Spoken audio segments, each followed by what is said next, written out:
Hello my friends, hello my beautiful souls. আশা করি তোমরা সবাই খুব ভালো আছো। আর থ্যাংক ইউ তোমরা 500 ফলোয়ার্স করে দিয়েছো আমার।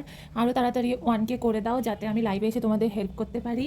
আজকের রিডিং হচ্ছে কে তোমাদেরকে জেলাস ফিল করে, কে তোমাকে নিয়ে জেলাসি ফিল করে আমাকে সেটা বলো ইউনিভার্স। আমার ভিউয়ার্সদের কে বা কারা জেলাসি ফিল করছে। এই দেখো, তোমার রিলেটিভ, তোমার ঘরে আত্মীয় স্বজন, সরি আমার ভিডিওটা অফ হয়ে গেছিলো, আমি দেখিনি, তবে কার এইগুলোই এসেছে। তুমি দেখো ঘোড়ার উপর পুরো রাজা বা রানীর মতো তুমি বসে আছো। এখানে মেল ফিমেল কোনো ব্যাপার নয়। তুমি যেই দেখছো, তুমি ছেলে হতে পারো মেয়ে হতে পারো, তোমার আত্মীয় স্বজন, তোমার চারিপাশে লোকজন তোমাকে স্টক করছে, হয় সোশ্যাল মিডিয়ায় স্টক করছে বা কারোর মাধ্যম দিয়ে তোমার খোঁজখবর নিচ্ছে, স্পাই লাগিয়ে রেখেছে তোমার চারিপাশে, ঠিক আছে, তোমার উপর নজর দিয়ে রেখেছে, কিন্তু এই যে ঊর্জাটা আছে, এই যে ইউনিভার্স কিন্তু তোমার দিকে তাকিয়ে আছে, ইউনিভার্স তোমার হেল্প করছে। তোমার আত্মীয় স্বজনের মধ্যেই কেউ হবে যে তোমার দিকে তাকিয়ে আছে, তোমাকে স্টক করছে, তোমাকে খুব জেলাসি ফিল করে। দ্য লাভার্স এসছে, তোমাদের সম্পর্ক, তোমাদের প্রেমের সম্পর্কে ভাঙন, থার্ড পার্টি হওয়ার চেষ্টা করছে, ভাঙন দেওয়ার চেষ্টা করবে।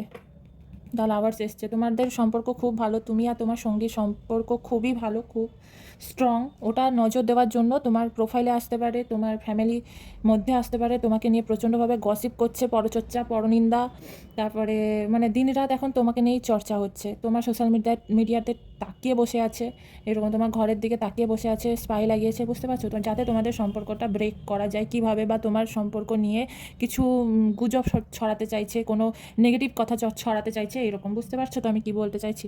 আমি মানে নার্ভাস ফিল হয়ে যাচ্ছে বলে আমি মানে কথা আটকে যাচ্ছে আমার, মানে এমনভাবে করছে।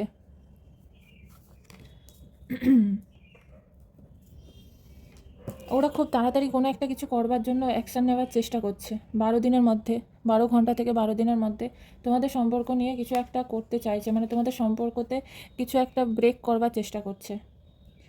তাই মানে গুজব, নেগেটিভিটি করবার চেষ্টা করছে। ওরা কোনো না কোনোভাবে প্ল্যান তৈরি করছে, তোমাকে স্টক করছে, খুব ভালোভাবেই স্টক করছে। তবে ভয় নেই, তোমার জাস্টিস আছে, তোমাকে ঈশ্বর তোমার সাথে আছে, তুমি জাস্টিস পাবে। কর্মা, যে যেমন কর্ম করবে সে সেরকমই ফল পাবে, একদম ভগবান আছেন, তোমরা চিন্তা করো না।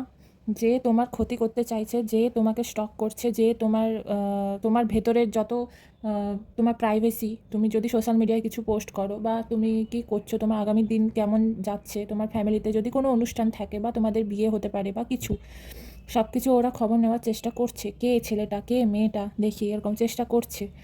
কিন্তু কর্মফল জানো তো, ওরা যত তোমার খারাপ চাইবে সে ঠিক তার ফল পেয়ে যাবে। দ্য হাই প্রিস্টেস, তুমি কিন্তু রানীর মতো থাকবে, ওরা ওদের ভালো ফল করলে ভালো ফল পাবে, খারাপ ফল করলে খারাপ ফল পাবে। ভগবান আছেন বসে জাস্টিস করবার জন্য, চিন্তা করো না, তোমরা তোমাদের মতো থাকো। তবে হ্যাঁ, এইসব আত্মীয় স্বজন, বাইরের লোকজন, বন্ধু বান্ধব, এদের থেকে দূরে থাকার চেষ্টা করো, এদেরকে তোয়াক্কা করো না, এক ফু দিয়ে উড়িয়ে দাও পুরো একদম। বিন্দাস থাকো, নিজেদের সম্পর্ক খুব মানে শক্ত করে রাখো, আর সবসময় ভগবানের উপর ভরসা রাখো। ভগবানকে বলো যে এই লোকটা তোমরা যদি বুঝতে পেরে থাকো কে, তাহলে ভগবানের কাছে ওটা জানাও। ভগবান নাহলে কী করে জানবে? হ্যাঁ জানি, ঈশ্বর তাকিয়ে আছেন, সব সময় সব জায়গাতে আছেন, সব দেখেন, কিন্তু তোমাকে নিজেকে ঈশ্বরের কাছে গিয়ে নিজের প্রবলেম বলতে হবে, ঠাকুর আমার এটা প্রবলেম, আমাকে হেল্প করো। অবশ্যই ভগবান করবেন। রাধা রাধা নাম জপ করো, অবশ্যই সুফল পাবে। অবশ্যই আমাকে কমেন্টে অবশ্যই জানাবে। পার্সোনাল রিডিং করতে চাইলে অবশ্যই আমার সাথে কন্ট্যাক্ট করো, ইনবক্স করো, আমি হোয়াটসঅ্যাপ নাম্বার দিয়ে দেবো, ওখানে বুকিং করে তোমাদের পার্সোনাল রিডিং তোমরা করে নিও, ঠিক আছে?